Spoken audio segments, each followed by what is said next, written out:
에덴 동산에서 범죄를 한 아담과 하와는 하나님을 피해서 숨습니다. 창세기 3장 8절 말씀을 보면 그들이 그날 바람이 불 때 동산에 거니시는 여호와 하나님의 소리를 듣고 아담과 그의 아내가 여호와 하나님의 낯을 피하여 동산 나무 사이에 숨은지라 그럽니다. 그 후로 인간들은 하나님을 떠나고 싶어하고 하나님과 관계없는 삶을 사는 것을 더 좋아합니다. 그런데 세상을 창조하시고 인간을 창조하신 하나님께서는 그 만드신 세상과 인간들에게 깊은 관심을 가지시고 언제나 돌보시고 운행하시는 이런 분이십니다. 시편 104편 13절 14절만 보면요, 그가 그의 누각에서부터 산에 물을 부어주시니 주께서 하시는 일에 결실이 땅을 만족시켜 주는도다. 그가 가축을 위한 풀과 사람을 위한 채소를 자라게 하시며 땅에서 먹을 것이 나게 하셔서, 이렇게 말씀합니다. 하나님께서 친히 지으신 모든 것들을 위해서 여전히 일하시고 계신다. 관심과 돌보심으로 함께 하시는 하나님이시다. 이것을 잘 보여주는 한 부분입니다. 애굽, 이집트의 노예로 고통했던 이스라엘 백성들을 위해서 하나님께서 일을 하시되 능력과 기사를 베푸시면서 그 이스라엘 백성들을 이집트의 압제로부터 건져내신 하나님께서는 이 백성을 건져내시고 이제부터 내가 너희를 건져줬으니까 너희들을 살 길, 너희들이 살 땅은 알아서 찾아가, 이렇게 말씀하신 것이 아니라, 그렇게 방치하신 것이 아니라 조상들에게 약속하신 그 땅으로, 젖과 꿀이 흐르는 그 땅으로 인도해 주시고 그 가는 길을 친히 보호해 주신 분이 우리 하나님이십니다. 우리 주 하나님은 저 들판에 있는 사람들이 별로 관심이 없는 풀 한 포기에도 지극한 관심을 가지시고 비를 내려주시고 햇빛을 비추어 주심으로 그 풀들이 자라게 하시는 하나님이시고, 사람들이 무시하기도 하고 천하게 여기는 아주 지극히 작은 자 한 사람에게도 하나님은 관심을 가지시고 돌보시는 하나님이십니다. 아브라함의 아내였던 사라, 그 사라의 여종으로 모든 사람들이 무시하던 하갈, 이 하갈의 부르짖음을 들으시고 하나님은 돌보아 주시고 관심을 보여주신 하나님이시고, 아이를 낳지 못함으로 모두들 무시하던 시대에 한나의 기도를 들으시고 한나를 도우시고 돌보아 주신 분이 하나님이십니다. 그래서 한나는 사무엘상 2장 8절을 통해서 가난한 자를 진토에서 일으키시며 빈궁한 자를 거름더미에서 올리사 귀족들과 함께 앉게 하시며 영광의 자리를 차지하게 하시는도다. 땅의 기둥들은 여호와의 것이라 여호와께서 세계를 그것들 위에 세우셨도다. 이렇게 하나님을 찬양하면서 기도를 올려드립니다. 우리는 오늘 본문에서 38년이라고 하는 긴 시간 동안 고통을 하며 자기의 병든 몸이 낫기를 소망했던 한 사람, 정말 연약하기 이를 데 없는 그 한 사람에게 다가오시고 그의 인생을 새롭게 해주시는 성자 하나님, 우리 주 예수님을 보게 됩니다. 그 주 예수님이 오늘도 바로 나에게, 우리들에게 다가오시는 주님이시기에 이제 여러분 그 주님의 일하심과 돌보심을 삶을 살면서 경험하며 살아가고 그 은혜에 감사하며 살아가는 우리 모두가 될 수 있기를 바랍니다. 첫 번째, 우리 주님은 바라보시는 주님이십니다. 바라보시는 주님이다. 우리 본문 6절을 다시 한번 읽어봅니다. 같이 보겠습니다. 시작. 예수께서 그 누운 곳을 보시고 병이 벌써 오래된 줄 아시고 이르시되 네가 낫고자 하느냐. 여러분, 헬라어 성경으로 보면 이 구절이 어떻게 시작되냐면 그를 보셨다, 예수님께서. 이렇게 시작됩니다. 그를 보셨다. 그 사람을 보셨다. 그래서 세번역 성경이 이렇게 번역해줘요. 예수께서 누워있는 그 사람을 보시고 또 이미 오랜 세월을 그렇게 보내고 있는 것을 아시고는 물으셨다. 낫고 싶으냐? 예수님께서 그 사람을 바라보신 겁니다. 38년 동안이나 병으로 고생하던 사람, 그곳이 베데스다입니다. 자비의 집이라고 비우는 베데스다라는 곳이었지만 이 사람에게 그 누구도 자비를 베풀지 않았던 그 베데스다에서 예수님은 그곳의 수많은 사람들 가운데 그 사람을 바라보신 겁니다. 그 사람을 바라보셨다. 한나가 아기를 갖지 못하니까 분인나는 한나를 심히 격분하도록 만들었습니다. 그의 남편 엘가나도 한나의 아픔을 바라보기보다는 내가 있는데 왜 슬퍼하느냐? 이렇게 말할 뿐이었습니다. 깊은 슬픔과 함께 기도하는 그 한나를 바라보면서 제사장 엘리는, 당시 제사장 엘리는 이 사람 술에 취한 여인이라고 그렇게 바라볼 뿐이었습니다. 그런데 그 큰 아픔과 함께 슬퍼하는 한나를 올바로 바라보시고 깊은 관심을 가지신 분이 계십니다. 우리 하나님이십니다. 한나를 바라보신 하나님은 그 한나의 인생에 개입하셔서 친히 도와주시고 그 한나를 일으켜 세워주신 겁니다. 우리가 세상에 살아가는 동안에 아무도 나의 아픔을 알지 못하고 나에게 관심조차 주지 않을 때도 있습니다. 아니, 때로는 사람들이 나를 바라보는 시선이 오해로 가득 차 있기도 하고 때로는 경멸하는 눈빛으로 바라보는 이런 사람들이 주위에 가득 차 있을 때도 있습니다. 그러나 그러한 상황 속에서도 나를 바라보시는 우리 하나님이 계십니다. 깊은 관심과 함께 나를 바라보시되 나의 문제점, 나의 실패한 것들을 바라보면서 질책하는 눈빛으로 바라보시는 것이 아니라 불쌍히 여겨주시고 돌보아 주시고 일으켜 세워주시려고 바라보시는 우리 주님의 자비하신 시선이 있습니다. 오늘 본문에 베데스다 목가에 38년 된 병자를 바라보시는 주님의 시선이 있습니다. 여러분 14절 말씀을 보면요, 그 후에 예수께서 성전에서 그 사람을 만나 이르시되 보라, 네가 나았으니 더 심한 것이 생기지 않게 다시는 죄를 범하지 말라 하시니, 이런 말씀이 있는 것을 볼 때에 이 사람이 38년 동안 병으로 고통한 것이 죄로 인한 것은 아닌가 이렇게 추측해 볼 수 있는데요, 그럼에도 불구하고 오늘 본문에서 주님이 그 사람을 바라보실 때 질책하시는 눈빛으로 바라보신 것이 아닙니다. 지난날 그의 삶이 어찌되었든 불쌍히 여기시며 돌보아 주시고 일으켜 세워주시기 위한 눈으로 바라보신 겁니다. 하나님께서 모세를 부르실 때 하신 말씀 가운데 출애굽기 3장 7절을 보면 여호와께서 이르시되 내가 애굽에 있는 내 백성의 고통을 분명히 보고 그들이 그들의 감독자로 말미암아 부르짖음을 듣고 그 근심을 알고, 이렇게 말씀합니다. 하나님께서 애굽에 있는 하나님의 백성들의 고통을 분명히 바라보셨다. 여러분, 또 우리가 잘 아는 사건, 베드로가 주님을 모른다고 3번이나 부인하고 난 후에 닭이 울었습니다. 그때 누가복음 22장 61절을 보면 주께서 돌이켜 베드로를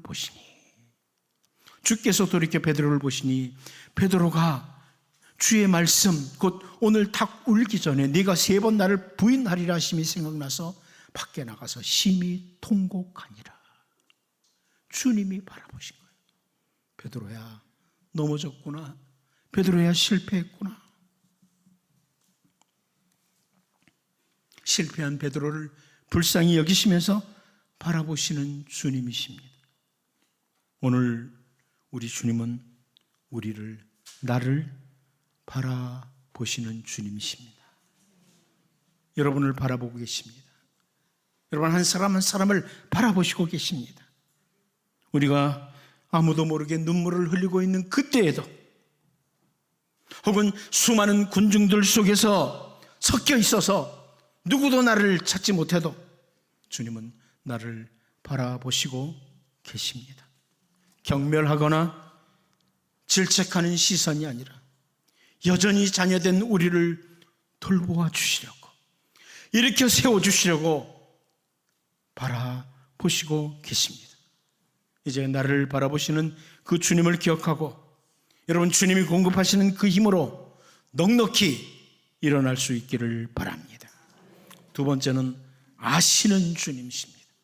아시는 주님이라. 우리 보면 6절을 다시 한번 같이 읽어봅니다. 보겠습니다. 시작. 예수께서 그 누운 곳을 보시고 병이 벌써 오래된 줄 아시고 이르시되 네가 낫고자 하느냐. 이 사람이 예수님을 향해서 제가 병이 들어서 38년이나 됐습니다, 이렇게 소리친 것이 아닙니다. 그런데 주님은 이 사람이 병이 오래된 것을 아셨다. 오래된 것을 아셨다. 성자 하나님은, 우리 주님은 우리를 아시되 가장 정확히 아시는 분이십니다. 나를 정확히 아세요.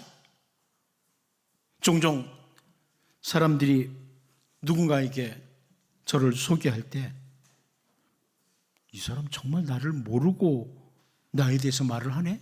이런 생각이 들 때가 있습니다. 누군가에게 소개하는데 좀 엉뚱하게 소개를 하는 거예요. 사람들은 서로를 바라보면서 평가도 하죠.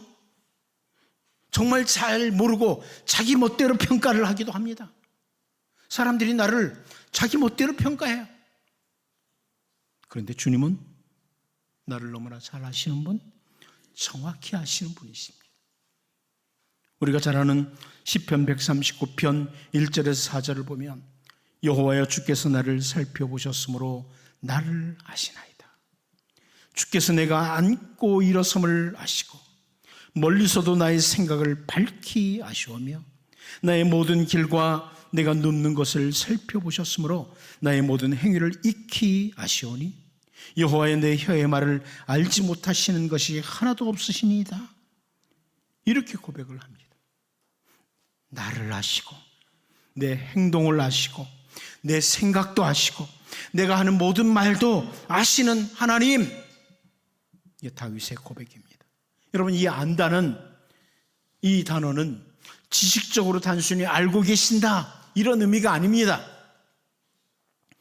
연약한 우리네 인생, 힘들고 고달픈 인생길을 가는 우리를 친히 돌보시고 내 인생사에 개입하시기 위해서 아신다 이런 의미입니다. 나를 도와주시기 위해서.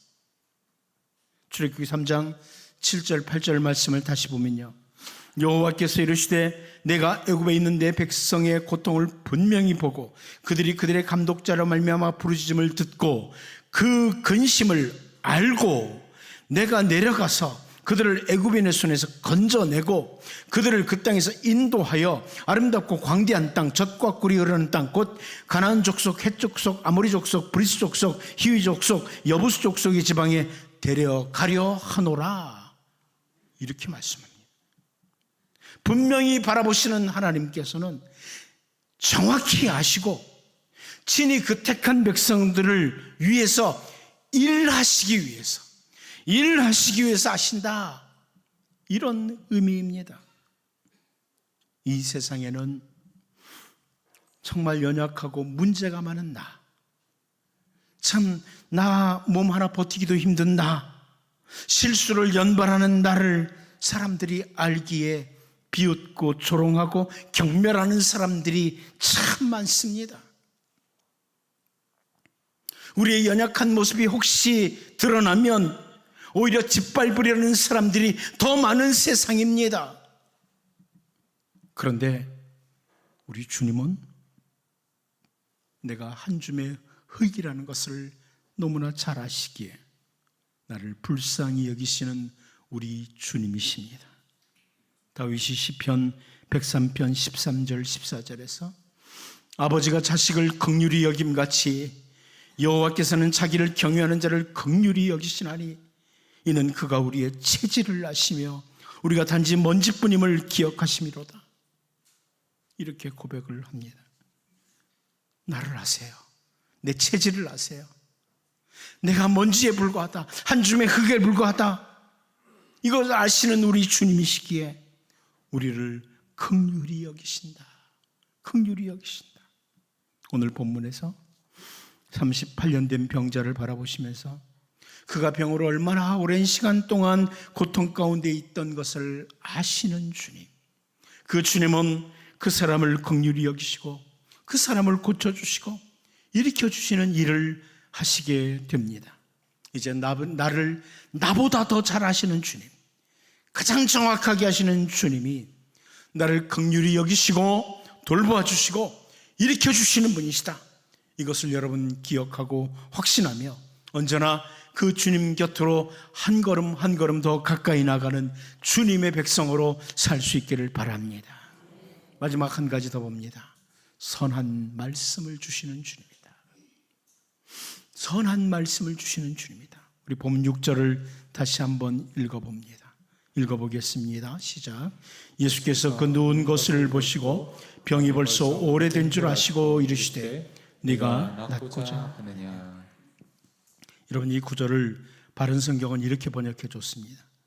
예수께서 이 사람이 누워있는 것을 보시고 그가 이미 오랫동안 앓고 있는 것을 아시고 예수께서 그에게 말씀하시기를 네가 낫기를 바라느냐라고 하시니, 주 예수님께서 그 사람에게 말씀하셨다.